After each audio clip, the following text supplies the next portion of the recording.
Hello मित्रों, नमस्कार। आज मेरे वीडियो का विषय है मूल पुस्तकें कौन सी होती हैं। मैं इस टॉपिक पे बात करना शुरू करूं उसके पहले आपसे एक अपील करना चाहूँगा कि जिन लोगों ने अभी तक मेरा YouTube channel indica vision subscribe नहीं किया है, वे सब्सक्राइब करें। मित्रों, मैं प्रोफेसर ब्रजकिशोर शर्मा इतिहास का सेवानिवृत्त प्रोफेसर हूँ और मैं आपके सामने अक्सर यूट्यूब पर आता रहता हूँ और यूट्यूब पे अपने वीडियो अपलोड करता हूँ। तो जो मैं आज बात करना चाह रहा हूँ वो ये है कि वही जो है ओरिजिनल बुक्स क्या होती हैं। ये चर्चा बहुत ज़्यादा चलती है। इसको मौलिक पुस्तकें भी कहते हैं, कई बार आधारभूत पुस्तकें भी कहते हैं, प्राथमिक पुस्तकें भी कहते हैं, बुनियादी पुस्तकें भी कहते हैं, मूलभूत भी कहते हैं। तो ये आखिर ओरिजिनल या मौलिक, आधारभूत, ये पुस्तकें कौन सी होती हैं? क्योंकि ये चर्चा काफी रहती है, क्योंकि पिछले इसी मतलब 2025 में दिसंबर के आसपास इस विषय पर बहुत चर्चा हुई। कोई नतीजे पर तो नहीं पहुंचे, क्योंकि इस चर्चा का कारण था एक कि लोक सेवा आयोग द्वारा स्कूल व्याख्याता की परीक्षा जो आयोजित की गई, उसमें एक विषय में स्थिति ये हो गई कि जितने पद थे उससे चौथाई लोग भी पास नहीं हो पाए, क्योंकि इसमें 40% अंकों की बाध्यता थी। और इस बाध्यता को लेकर के इसका विरोध भी और चर्चाएं भी, प्रेस भी, वक्तव्य और काउंटर वक्तव्य सब चलते रहे। उस दौरान राज्य लोक सेवा आयोग के अध्यक्ष ने एक बात कही कि भर्ती परीक्षाओं के लिए में सफलता के लिए गाइड के बजाय मूल पुस्तकों, original oblique standard books, NCERT, माध्यमिक शिक्षा बोर्ड की किताबें आदि पढ़ें। RS, school lecturer, assistant professor के पास होने के लिए मूल किताबों का अध्ययन आवश्यक है। शॉर्टकट से अब काम नहीं चलेगा। दूसरी बात उसी क्रम में उसमें उनकी बात थी कि केवल गाइडों और कोचिंगों के नोट से पढ़कर सफलता नहीं मिल सकती। तो इस तरह से एक बात और कही गई कि जब 36 या 40% अंक भी अर्जित नहीं कर सकते तो वे लोग स्कूल कॉलेजों में क्या पढ़ाएंगे। प्रश्न बहुत मौलिक था, लेकिन सभी प्रतियोगी परीक्षाओं में न्यूनतम अंकों की बाध्यता नहीं है, इसलिए छात्रों ने संभवतः विरोध किया। लेकिन जहाँ एजुकेशन का सवाल है, वहां अगर कोई ऐसा इम्प्रोवाइजेशन किया जाता है कि एक नई व्यवस्था दी जाती है, तो वो अनुचित नहीं है, वो बिल्कुल ठीक है और तार्किक भी है। अब प्रश्न ये उठता है कि मौलिक पुस्तकों की श्रेणी में हम किसे कहें। तो कुछ लोग या जो मानते हैं कि भाई जैसे एनसीईआरटी है, स्टैंडर्ड बुक्स उसकी मानी गई अभी तक। तो आगे क्या होगा वो तो समय बताएगा, क्यों अभी तो नई पुस्तकें आई हैं, उनका मूल्यांकन हो रहा है, उनसे एग्जाम्स हो रहे हैं, उसका पता चलेगा कि वो किस स्थिति में है। किंतु जो भी एनसीईआरटी की अगर पुरानी बुक्स भी हैं, ये थोड़ी है कि उनका नॉलेज या उनकी कोई मान्यता खत्म हो गई, तो उनका उपयोग कर सकते हैं। माध्यमिक शिक्षा बोर्ड न केवल राजस्थान बल्कि बिहार शिक्षा बोर्ड, उत्तर प्रदेश शिक्षा बोर्ड, इन सब बोर्डों की प्रिस्क्राइब्ड बुक्स हैं। उन प्रिस्क्राइब्ड बुक्स को पढ़ें तो उस वो एक कह सकते हैं कि भाई ये जो है ओरिजिनल बुक है और मौलिक है। मतलब ये कोई एज अ फंडामेंटल नहीं, सब कोई रिसर्च बेस्ड है। दूसरा, जो विश्वविद्यालय है, जो ऐसे स्टैंडर्ड यूनिवर्सिटीज हैं जिनका कुछ नाम है, जैसे मान लो राजस्थान विश्वविद्यालय जयपुर है, मैं नहीं कह रहा इसके आगे में और किसी का नाम ना लूं तो वो कोई छोटे हो जाते हैं, लेकिन जैसे लीडिंग यूनिवर्सिटी है, इस तरह से हिंदुस्तान में जगह जगह है। तो उनमें यह है कि जो पाठ्यक्रम में सिलेबस जो होता है, उस सिलेबस में जो बुक्स रिकमेंड की गई होती हैं, वे बुक्स मौलिक बुक्स हैं। और उन बुक्स को अगर वे आउट ऑफ प्रिंट भी हैं तो हमें किसी न किसी माध्यम से देखनी चाहिए। जबकि आजकल आउट ऑफ प्रिंट बुक जैसी कोई बात नहीं है।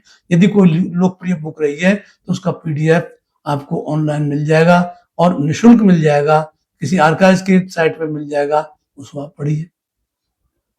इसके अलावा दिल्ली विश्वविद्यालय का हिंदी कार्यान्वयन निदेशालय हिंदी में पुस्तकें प्रकाशित करता रहा है, लंबा इतिहास है उसका।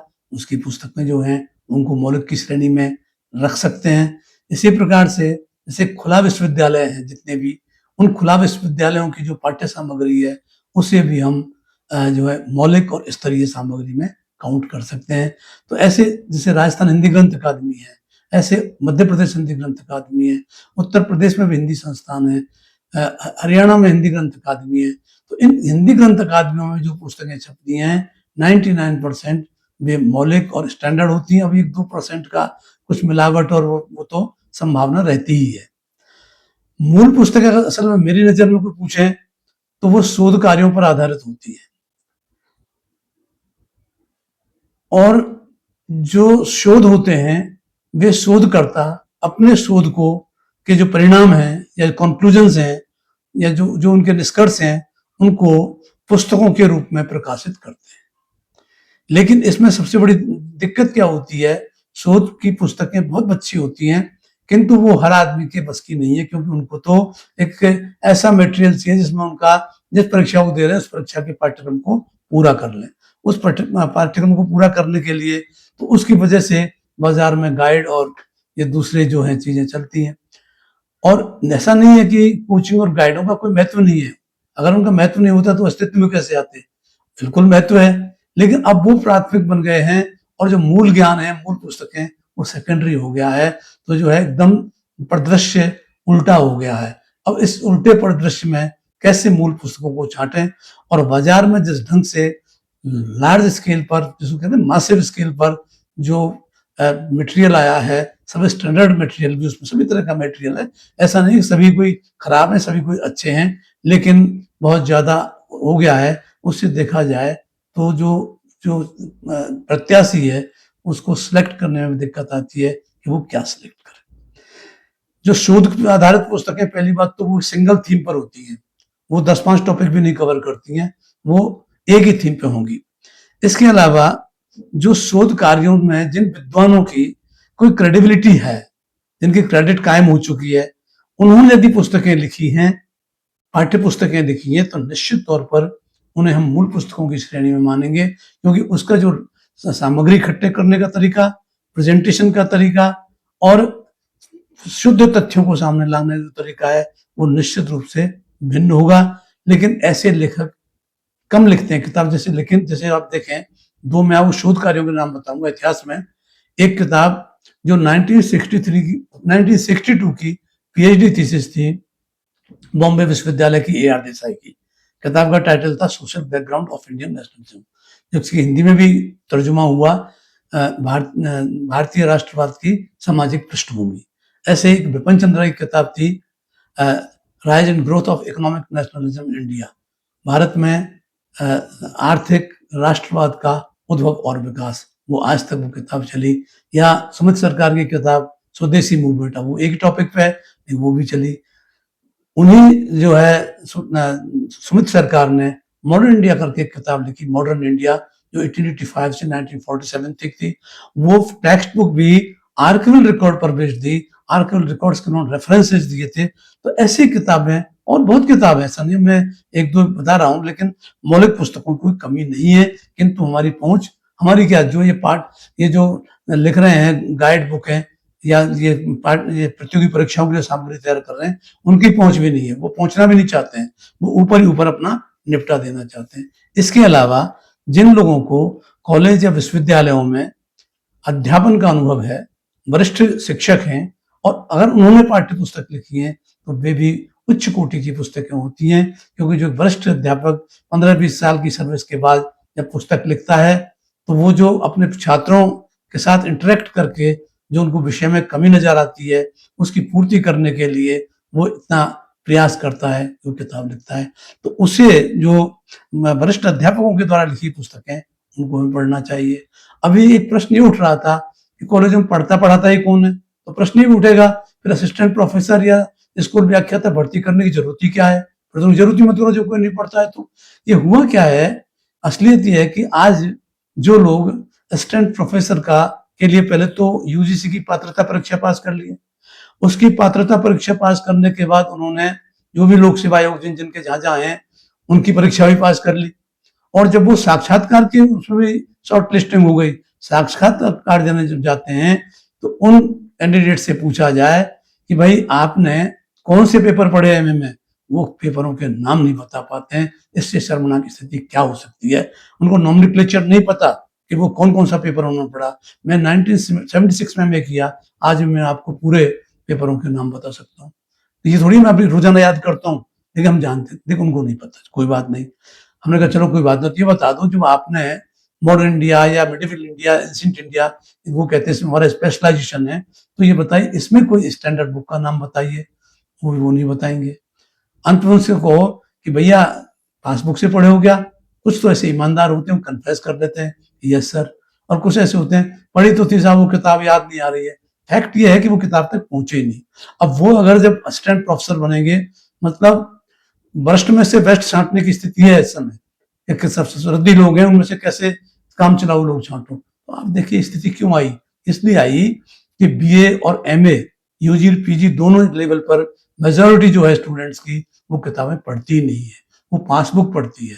और इन सब के अलावा जो दिक्कत कई बार लगती है कि जब इतना पढ़ा लिखा बच्चा है, वो क्यों नहीं फिर आगे नंबर ला रहा है, क्यों नहीं कर पा रहा। सबसे बड़ी दिक्कत क्या है कि जो स्कूल कॉलेजों और यूनिवर्सिटीज की जो परीक्षाओं की पद्धति है और प्रतियोगी परीक्षाओं की जो पद्धति है, इनके बीच में भारी अंतराल है। क्योंकि जो प्रतियोगी परीक्षाओं में जिस पैटर्न के क्वेश्चंस और पेपर आते हैं, अगर वही पैटर्न रेगुलर स्ट्रीम में विद्यार्थियों को उनके लिए बाध्यता हो, तो निश्चित तौर पर इसमें सुधार हो सकता है।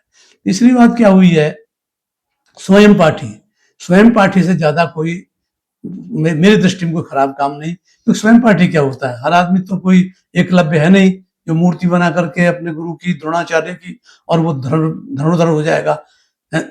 है क्या कि जैसे अभी खुला विश्वविद्यालय है पूरे देश में, बड़े स्टेट्स में, हर स्टेट में खुला विश्वविद्यालय है। उनमें अगर आपकी मान लो परिस्थिति रेगुलर कॉलेज में जाने की नहीं है, जबकि रेगुलर कॉलेज का महत्व तो हमेशा रहेगा।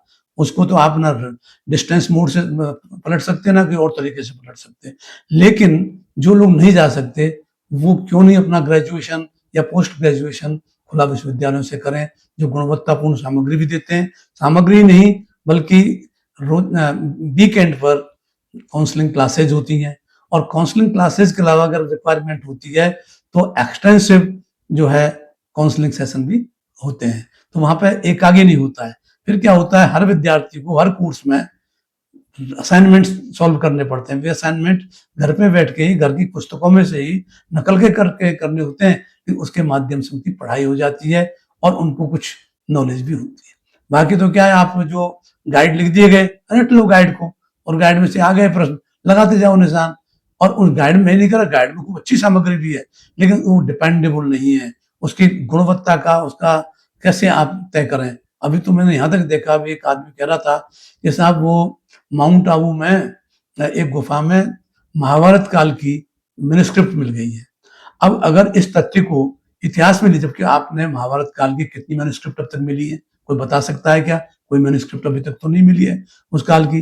फिर जिस महाभारत का काल ही निश्चित नहीं है, तो आप उन बातों को किताबों में लाओगे। किताबों में आप जो है चमत्कारों को ला रहे हो, भविष्यवाणियों को ला रहे हो। अरे भाई, अगर ये कैसी के बारे में भविष्यवाणी की बात की है, तो ये कह सकते हैं इस तरह की दंत कथाएं चलती हैं कि ये जो साधु थे या ये जो लोक देवता थे, ये यहाँ तो उनके जो है चमत्कारों को ही इतिहास की पुस्तक बना रहे हैं। तो इस तरह से हो रहा है कि वे लोग जो कहीं पढ़ाते ही नहीं है, कहीं पढ़ाया ही नहीं, वे कोचिंग में क्लासेस अटेंड किए थे, कंपटीशन दिए थे, उनको सफलता नहीं मिली, तो उन्होंने फिर कोचिंग को और इस तरह की किताब लिखने को अपना करियर बना लिया। वो भी बुरी बात नहीं है, अच्छा है, उन्होंने एक इन्वेस्टमेंट किया, एक टाइम दिया, उसका सदुपयोग होना चाहिए। लेकिन उनको जो अंधी प्रतियोगिता बाजार में हो रही है, उसमें उतर करके बबेला नहीं मचाना चाहिए। शांतिपूर्ण तरीके से अपनी बात पहुंचाइए, लोगों तक अपना मटेरियल पहुंचाइए, लोग सिलेक्ट करेंगे।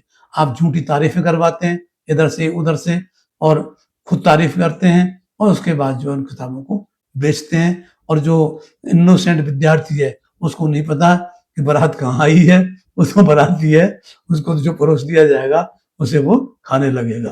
तो ये स्थिति है। तो मित्रों, मूल बुक पुस्तकों के बारे में जो मैंने आपको बताया, इसे एक बार विचार करें। वीडियो ठीक लगा हो, अपना जो है कमेंट मुझे भेजें, और अन्य लोगों को भी मेरे वीडियो देखने के लिए प्रेरित करें। मैं निरंतर रूप से छात्र उपयोगी वीडियो वही बनाने के मानस है मेरा, तो मैं लगातार बनाऊंगा। किंतु ये वन वे नहीं चल सकता, ये रेसिप्रोकल रहेगा। मैं बोलूँ आपकी भी कुछ उसका रिस्पॉन्स मिले, दैट विल बी बेटर। नमस्कार, जय हिंद।